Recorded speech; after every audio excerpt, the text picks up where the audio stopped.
अरे मनदीप जल्दी चलो, तुम्हें कितनी बार कहा था कि इस खटारा को बेच दो। अगर तुमने मेरी बात सुनी होती तो आज गुरमीत को लेने समय विच पहुंच जाते। तू फिक्र ना कर सोनिए, हम समय रहते ही पहुंच जाएंगे। मुझे मेरी इस गड्डी पर पूरा भरोसा है। आहो जी पापा जी, मुझे भी पूरा भरोसा है। ओए कुड़िए, तू जानती नहीं कि ये गड्डी कितनी पुरानी है। मेरे ससुर जी चलाते थे इसे, तो ये तो साडी विरासत हो गई। शायद इसीलिए गुरमीत को भी इस गाड़ी से इतना लगाव है। बिल्कुल सही। पर अगर हम नई गाड़ी ले लें तो जल्दी पहुंचेंगे ना। देख, तेरे बोलते बोलते हम स्टेशन भी पहुंच गए, लेकिन अब तक तेरा लाडला पुत्र नहीं आया।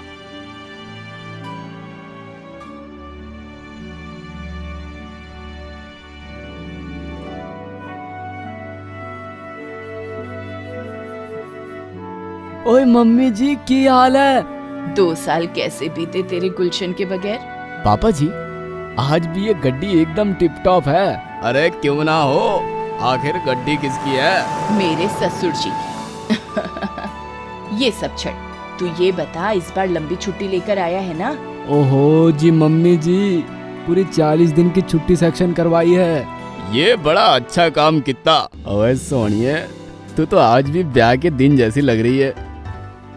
अच्छा, पर साढ़े ब्याह के तो 2 साल हो गए हैं। पर की फर्क पाइंदा है, तू तो आज भी नई नवेली दुल्हन की तरह चमक रही है। तुम भी कुछ कम नहीं हो। आज भी वही चौड़ी छाती ते डोले शोले। आज भी पिंड दी सारी कुड़ियां तुम पर वारी जाएंगी। पर मैं तो इस पिंड दी एक ही कुड़ी के सट के जावा। तुम दोनों अंदर भी आओगे या रास्ते पर खड़े खड़े ही सारी गल्ला कर लोगे? गुरमीत का परिवार आज बहुत खुश था। सालों बाद उनका बेटा सरहद से लौटा था। गुलशन और गुरमीत की शादी को 2 साल बीत चुके हैं और शादी के बाद गुरमीत आज घर लौटा है।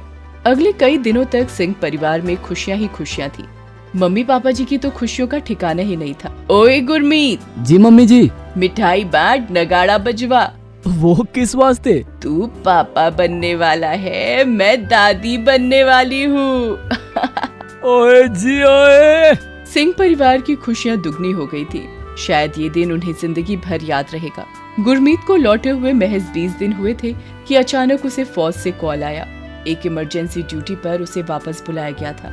पर तूने तो कहा था कि 40 दिन की छुट्टी है, तो फिर? ओहो मम्मी जी, छुट्टी तो 40 दिनों की ही सेक्शन हुई थी, पर इंडिया चाइना बॉर्डर पर तनाव के चलते ना सारे छुट्टी पे गए हुए जवानों को वापस बुलाया गया है। तू जा पुत्र, तेरा फर्ज तुझे पुकार रहा है। जी बाबूजी। उस दिन गुरमीत को वापस स्टेशन छोड़ते हुए पूरे सिंह परिवार की आंखों में आंसू थे। मम्मी जी, गुलशन और उसके बच्चे का ख्याल रखना। जंग जैसे ही खत्म होगा मैं वापस लौटूंगा, इस बार और भी बड़ी छुट्टी लेकर। रब राखा।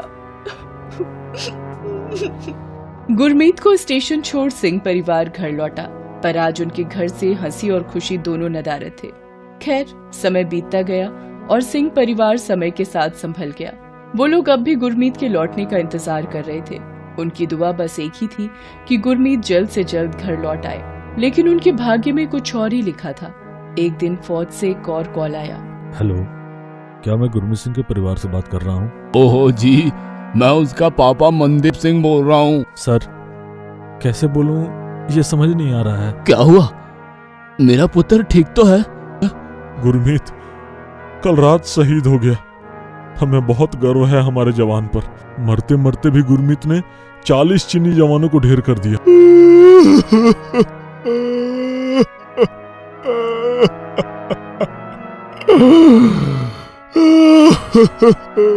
शहीद के लिए आंसू मत बहाइए सर।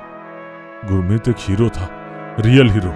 मनदीप ने जैसे ही ये बात हरदीप और गुलशन को बताई, उनके पैरों तले की जमीन खिसक गई। गुलशन बेहोश हो गई। हरदीप ने जोर जोर से रोना शुरू कर दिया। मनदीप हरदीप और गुलशन को संभालने की नाकाम कोशिश कर रहा था। जब गुरमीत के शव को उनके घर लाया गया तो सिंह परिवार पूरी तरह से टूट गया। उनका इकलौता सहारा, उनका बेटा भी इस दुनिया में नहीं था। ये उनके लिए यकीन करना मुश्किल था। कहते हैं ना, समय हर घाव का मरहम है। उसी तरह समय ने गुरमीत के जाने का दर्द भी धीरे धीरे कम कर दिया। कुछ महीनों बाद सिंह परिवार को फौज ने एक फंक्शन में बुलाया। वहाँ प्रेसिडेंट ऑफ इंडिया ने गुलशन को परमवीर चक्र दिया। मेरे गुरमीत को मुझसे ज्यादा इस देश से प्यार था। शायद इसीलिए उसने हंसते हंसते देश के लिए जान निछावर कर दी। और मेरी गुरमीत की तरह मेरा होने वाला बेटा या बेटी भी भारत माँ की सेवा करेंगे। सलाम है ऐसे वीरों को जो इस भारत माता के लिए जान निछावर करते हैं, और नमन है ऐसी माओं को जो ऐसे वीर को जन्म देती हैं। श्रापित आदमी। राजा और उनकी प्रजा दरबार में बैठी है। तेनालीरामन भी दरबार में प्रजा के बीच बैठे हैं। भीमराव जी, क्या राज्य के बारे में कुछ ताजा खबर है? कुछ ऐसा जो हमारे सुनने में अभी तक आया नहीं हो? महाराज, जहां तक हमें पता है, राज्य में फिलहाल एक ही समस्या है कि विदेश से हमारे राज्य में आया तेल दुगने दाम पर बेचा जा रहा है, जिसकी वजह से राज्य की औरतों को खाना बनाने में परेशानी हो रही है, क्योंकि जिनके पास तेल खरीदने के पैसे नहीं, उन्हें बहुत ही सीमित खाने की चीजों पर गुजारा करना पड़ रहा है। क्या सभा में किसी के पास इस समस्या का उपाय है? एक उपाय है महाराज। बताओ रामन। क्यों ना हम बाहर से तेल मंगाने के बजाय हमारे राज्य में ही तेल की नई शुरुआत करें। देसी तेल, जिसे हम आगे विदेश भी बेच सकते हैं, और वो भी कम दाम में। उपाय तो काफी अच्छा है। तुरंत हमारे राज्य के वैज्ञानिकों और रसोइयों को तेल के आविष्कार की सूचना दी जाए। महाराज, ये तेल की समस्या तो आपने सुलझा दी, लेकिन अभी भी गांव में एक समस्या है जिसे सुलझाना थोड़ा मुश्किल है। ऐसा क्या है ऋषि जी? महाराज, हमारे गांव में रामय नाम का आदमी है। सुना है कि वो आदमी श्रापित है। श्रापित? वो कैसे? सुना है कि जो भी सवेरे रामय का चेहरा सबसे पहले देखता है, उसे पूरे दिन में अन्न का एक निवाला नसीब नहीं होता है। ये क्या बकवास है? ये किस तरह का श्राप है? यही सच है महाराज। इसी वजह से रामय को खुद को दोपहर तक अपने ही कमरे में बंद करके रखना पड़ता है। हम खुद इस श्राप का असर देखना चाहते हैं। जब तक हम खुद इसे जांच नहीं लेते, तब तक हम रामय को श्रापित घोषित नहीं कर सकते। सैनिकों, रामय को आज शाम हमारे दरबार में पेश किया जाए। जो आज्ञा महाराज। रामय को शाम के वक्त राजा के सामने दरबार में पेश किया जाता है। प्रणाम महाराज। रामय, हमने सुना है कि गांव में लोग तुम्हें श्रापित मानते हैं। जी महाराज। क्या तुम्हें लगता है कि तुम श्रापित हो? क्षमा चाहूंगा महाराज, लेकिन भला मैं अपने आप को ही श्रापित कैसे मान सकता हूं? राज्य में तुम्हारे बारे में जो भी बातें चल रही हैं, हम उन्हें खुद के लिए देखना चाहते हैं। इसलिए तुम्हें यहां आज लाया गया है। तुम्हें आज के लिए हमारे मेहमान कक्ष में रहना होगा। तुम्हारा कमरा तैयार करवा दिया गया है। कल सुबह हम स्वयं तुम्हारे कक्ष में आके सबसे पहले तुम्हारा चेहरा देखेंगे। जो आज्ञा प्रभु। रामय को उनका कमरा दिखाया जाए। सैनिक रामय को ले जाते हैं। अगली सुबह राजा अपने कक्ष से बाहर निकलते हैं और सीधा रामय के कक्ष में जाते हैं। रामय अभी भी सो रहा है। राजा रामय का चेहरा देखते हैं। रामय की भी आंख खुल जाती है, लेकिन कोई कुछ बोलता नहीं और राजा उसके कक्ष से बाहर आ जाते हैं। कक्ष से बाहर निकलते ही एक सेवक वहां राजा के पास आता है। प्रणाम महाराज, खाना तैयार है। खाना हमारी मेज पर रखवा दीजिए, हम स्नान करके आते हैं। जो आज्ञा। स्नान करके राजा अपनी मेज पर बैठते हैं। वो खाना देखकर खुश हैं। जैसे ही वो खाने के करीब हाथ बढ़ाते हैं, अचानक ऊपर से एक कीड़ा उनके खाने में गिर जाता है। राजा झट से खड़े हो जाते हैं। ये क्या? अरे कोई है? एक सेवक वहां आता है। क्या हुआ महाराज? हमारे खाने में कीड़ा गिर गया है। कीड़ा? ये कैसे? आज तक कभी महल में कीड़ा नहीं दिखा। क्षमा चाहूंगा महाराज, मैं आपके लिए ताजा भोजन तैयार करा देता हूं। नहीं, रहने दो, उसकी जरूरत नहीं। हमारी भूख मिट चुकी है। तुम जा सकते हो।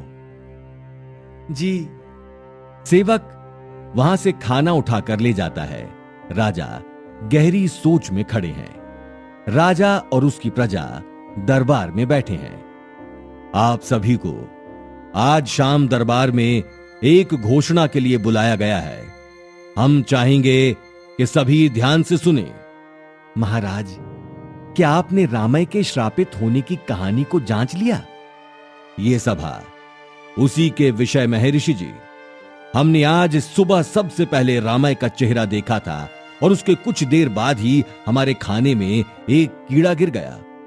अभी तक भी हमने सुबह से भोजन का एक निवाला भी पेट में नहीं डाला है। यह विषय काफी गंभीर है और इसी वजह से हम रामय को मृत्यु दंड देते हैं। हम एक व्यक्ति के श्राप से अपनी प्रजा को भुगतान करने नहीं दे सकते। कल सुबह ही रामय को मृत्यु दंड दिया जाएगा। ये सुनते ही पूरी प्रजा खुशी से शोर मचाने लगती है, लेकिन तेनालीरामा साइड में खड़ा है और गंभीर सोच में है। तेनालीरामन रामय से मिलने जेल में जाता है। रामय रामन को देखकर बहुत खुश है और खुशी से रोने लगता है। रामन जी मुझे बचा लीजिए, मैं मरना नहीं चाहता। मेरा कोई कसूर नहीं है। चिंता मत करो रामय, मैं तुम्हारी मदद करने आया हूं। मेरी बात ध्यान से सुनो। कल जब तेनालीरामन रामय के कान में फुसफुसाता है। अगली सुबह रामय की सजा की सारी तैयारी पूरी हो चुकी होती है। रामय को वहां लाया जाता है और राजा और उनकी प्रजा वहां पहले से मौजूद है। रामय को उसके फांसी के फंदे के करीब लाते हैं और राजा भी वहीं फंदे के करीब खड़े हैं। रामय, क्या मरने से पहले तुम्हारी कोई आखिरी इच्छा है? जी महाराज। रामय राजा के कान के करीब आता है और फुसफुसाते हुए बोलता है। सुबह सबसे पहले मेरा चेहरा देखने के बाद आप पूरा दिन खाना नहीं खा पाए और आपका चेहरा देखने के बाद मुझे मृत्यु दंड मिल गया। तो श्रापित मैं हूं या आप? ये सुनते ही राजा के होश उड़ जाते हैं। सब रुक जाइए, रामय को सजा नहीं दी जाएगी। सब हैरान हो जाते हैं। रामय, हमें क्षमा कर दो, तुमने हमारी आंखें खोल दी हैं। हम एक बहुत ही बड़ी गलती करने जा रहे थे। तुम्हारे साथ इतने बुरे बर्ताव के लिए हम तुम्हें 3000 स्वर्ण मुद्राएं देना चाहेंगे। धन्यवाद प्रभु, धन्यवाद। तुम चिंता मत करो रामय, एक हफ्ते में ही हम तुम्हारे ऊपर से श्रापित होने का दाग मिटा देंगे। आपका बहुत बहुत शुक्रिया महाराज, बहुत बहुत शुक्रिया।